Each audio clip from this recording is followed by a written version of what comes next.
আয়নাঘরে নির্যাতন করা হয় অভিনেত্রী নৌশাবাকে। বিগত সরকারের আমলে আয়নাঘরে রেখে টর্চার করা হয়েছিল টেলিভিশনের অভিনেত্রী কাজী নৌশাবা আহমেদকে, এমনটাই দাবি করেছেন অভিনেত্রী।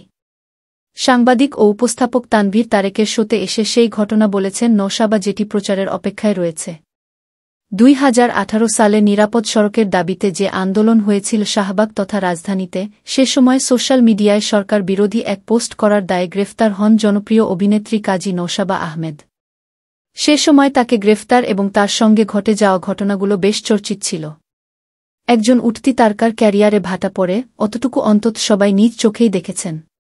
কিন্তু তার ব্যক্তিজীবন, সামাজিক জীবন, এমনকি মানসিক শারীরিক অবস্থা কি হয়েছিল সে কথা কেউ জানেন না। কারণ এ নিয়ে পরে টু শব্দটিও করেননি এই অভিনেত্রী। আয়নাঘরে 21 দিন নির্যাতন করা হয় অভিনেত্রী নৌশাবাকে। নৌশাবা জেল থেকে ফিরে চেষ্টা করেছেন নিজেকে আবারও মেলে ধরতে। কিন্তু তার মনে যে গভীর ক্ষত তৈরি হয়েছিল 2018 সালে, সে কথা কাউকে না বলতে পেরে ভেতরে এক ভারী বোঝা নিয়ে বছরের পর বছর কাটিয়েছেন। কিন্তু এখন দিন বদলেছে। যে ক্ষমতা তাকে এমন দুর্বিষহ পরিস্থিতির মধ্যে ফেলেছিল সেই ক্ষমতারই বদল হয়েছে। তাই হয়তো নৌশাবা সাহস করতে পেরেছেন না বলা কথাগুলো বলার।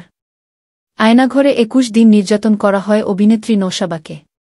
তিনি কথা বলেছেন তানভীর তারেকের শোতে।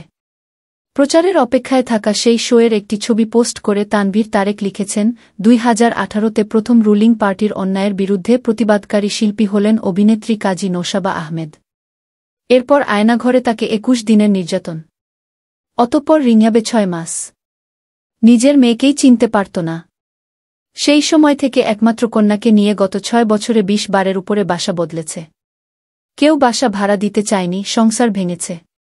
নিজের বাড়িতে জায়গা হয়নি, কারণ ভাই ও আত্মীয়রা নিরাপদ মনে করেনি। বন্ধুর নামে বাসা ভাড়া নিয়ে বোরকা পরে ঢুকতেন। কোনো আপোষ করেননি। অনেক রকম অফার এসেছে। মামলা করেছেন আগেই, যা এখনও চলমান। গল্পগুলো আসছে।